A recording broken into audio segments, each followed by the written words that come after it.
আপনাদের দেখাই, সেটা হচ্ছে হ্যালো এভরিওয়ান, গুড মর্নিং।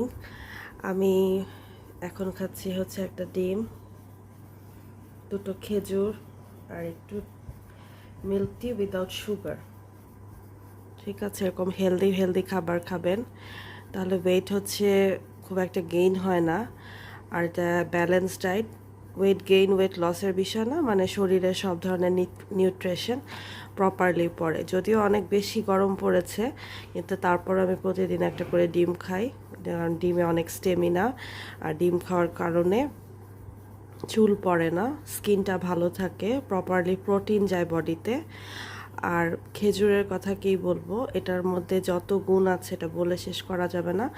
আমাদের প্রিয় নবী হজরত মুহাম্মদ সাল্লাল্লাহু আলাইহি সাল্লাম এটা খেতেন, এবং এই খেজুর খাওয়া খুবই ভালো শরীরের জন্য, রিঙ্কেলস পড়ে না।